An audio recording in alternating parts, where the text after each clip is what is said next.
Olá, irmãos, a paz do Senhor Jesus.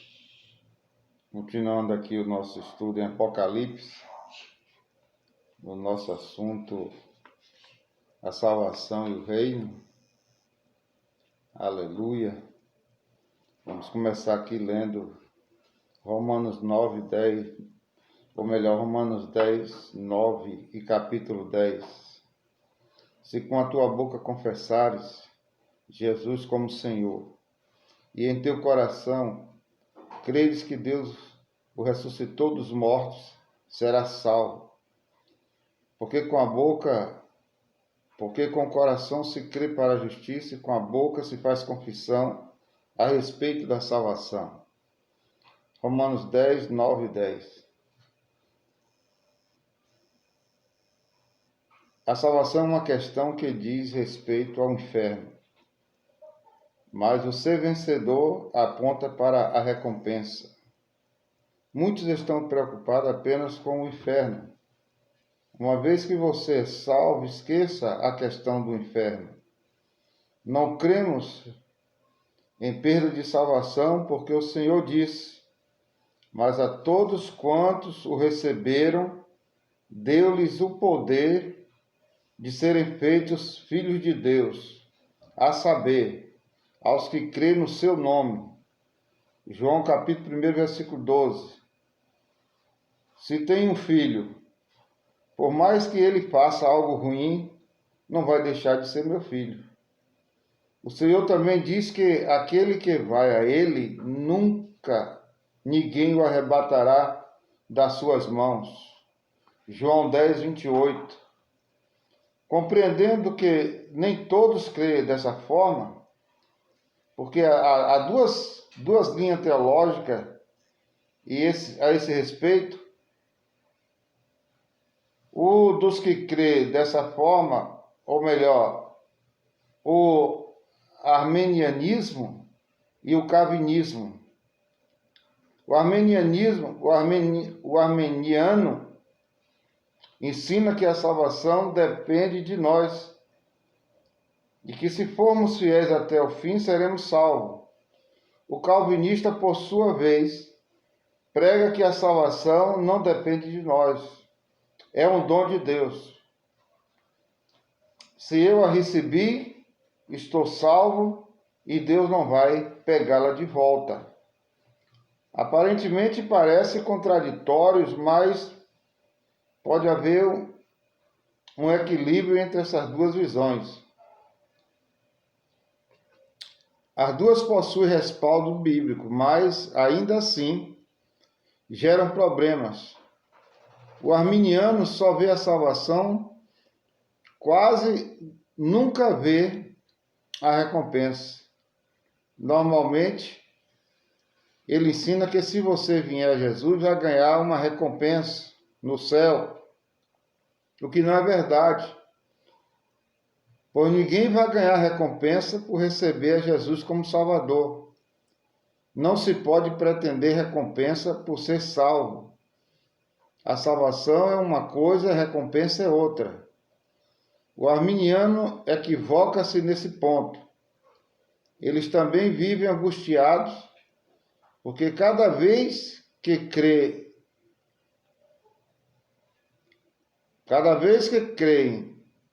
em pecado, cada vez que caem em pecado, conclui que perderam a salvação. Contudo, são crentes mais zelosos e comprometidos devido ao temor de virem a se perder se não forem suficientemente fiéis. Para os calvinistas, porém, não há perda de salvação. Levam a soberania de Deus a sério. E já que não há perda de salvação, muitos vivem deslachadamente. Uma vez que Deus é soberano, eles concluem então que não precisa orar, não precisa jejuar e nem buscar servir a Deus com mais zelo. tornando-se aquele tipo crente de última categoria, mas mortos para as coisas de Deus, ou melhor, mais mortos para as coisas de Deus, impossível. Provavelmente são crentes, todavia não são vencedores. Nossa ênfase é o equilíbrio entre a visão da graça e das obras. Porque se por um lado você for salvo pela graça, por outro, foi salvo para as obras. Assim não será mais julgado com respeito à salvação, contudo, o será com relação à recompensa, por ter feito ou não obras que merecem a aprovação de Deus. O calvinismo é positivo porque ensina uma verdade. A salvação pela graça é um presente que não se perde, enquanto o arminismo é bom porque prega o comprometimento, a seriedade para com Deus, a vigilância e a oração.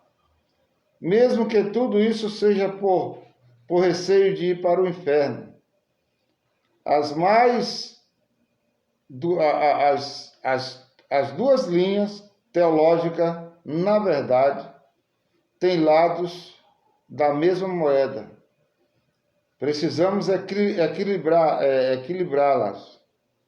A salvação é pela graça mediante a fé, enquanto o reino depende de nossas obras depois que somos salvos. Existem pregadores que dizem que se você vier a Jesus, vai ganhar uma coroa no céu. Isso definitivamente está em desacordo com a palavra de Deus. Ninguém vai receber uma coroa simplesmente por ser salvo. É preciso ter obras. Nós somos salvos pela graça para as obras. Jesus disse: eu sou aquele que sonda mente e corações, e vos darei a cada um segundo as vossas obras. Apocalipse 2:3. Se a salvação é adquirida inteiramente pela graça mediante a fé, como será adquirido o reino?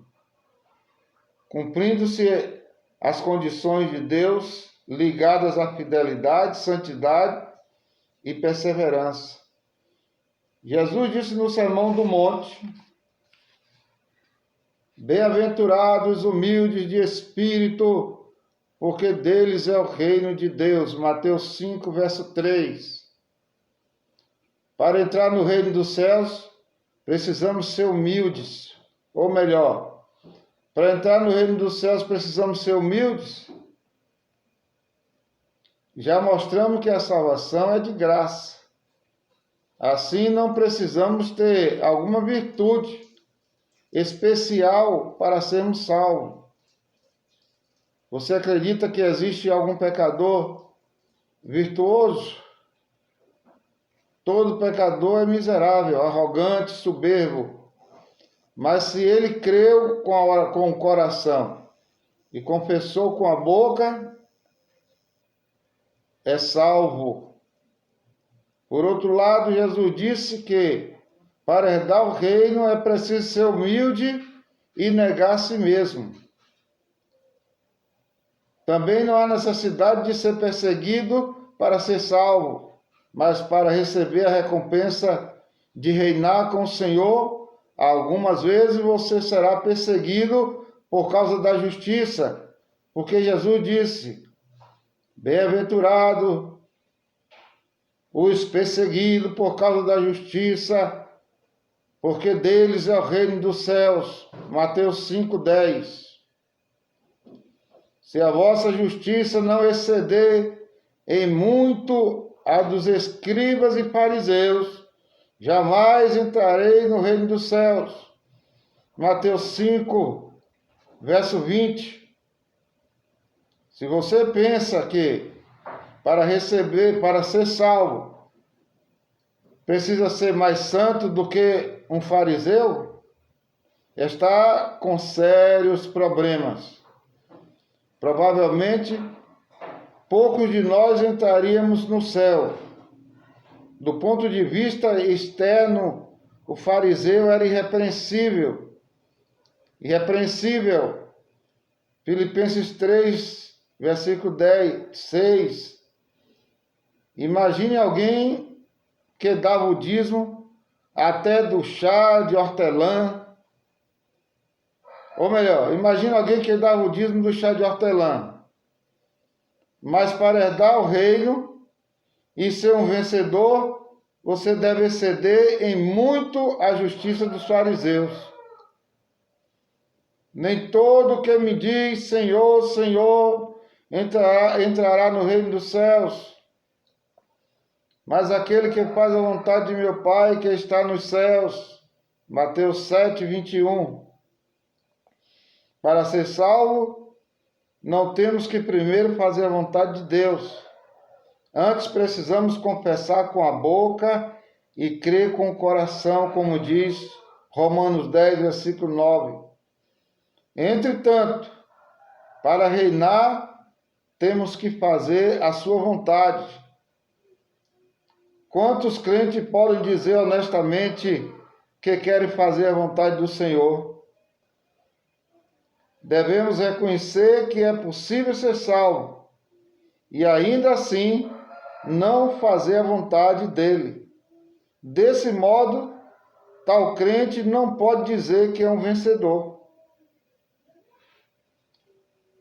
Desde os dias de João Batista até agora, o reino do céu é tomado por esforço, e os que se esforçam se apoderam dele, disse Jesus em Mateus 11, versículo 12.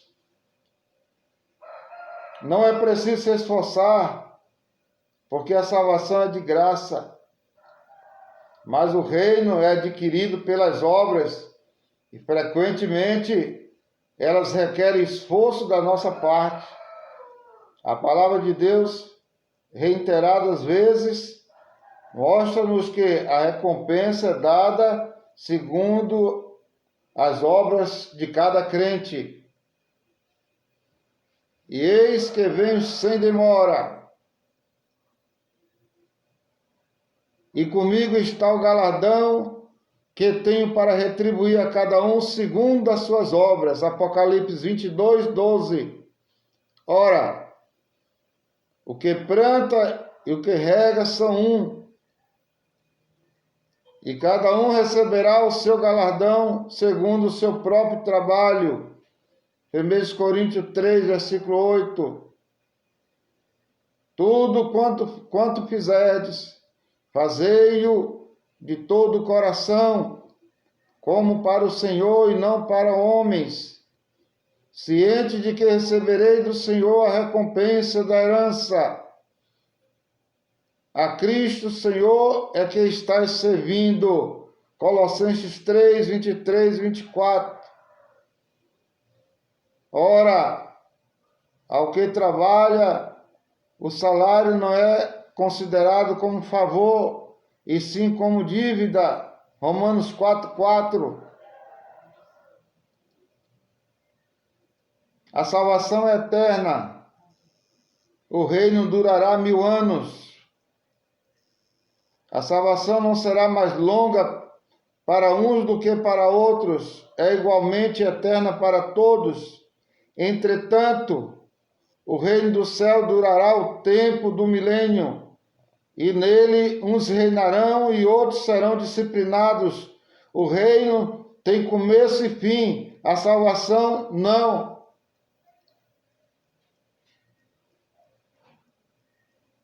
E então virá o fim, quando ele entregar o reino a Deus e Pai, quando houver destruído todo o principado, bem como toda a potestade e poder, porque convém que ele reine até que haja posto todos inimigos debaixo dos pés.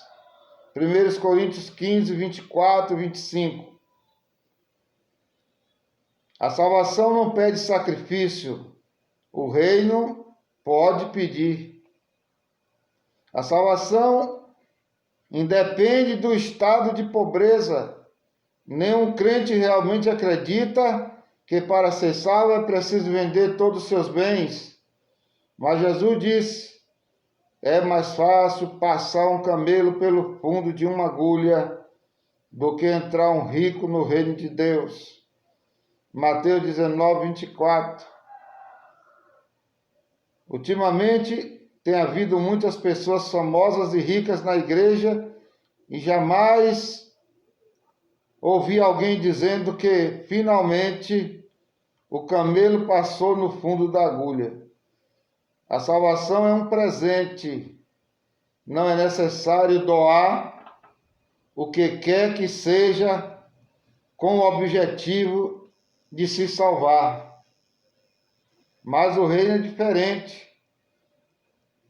Se uma vez salvo, ainda assim manifestar uma atitude de avareza e amor ao dinheiro, estarei agindo como um derrotado e não serei recompensado. É muito difícil um rico tornar-se um vencedor por causa do grande amor que devotam ao dinheiro. É raro encontrar um rico que seja realmente fiel no dízimo. Eles ofertam grandes quantias, mas que não representa nem os 10% do dízimo. Quanto mais cumpre a justiça excedente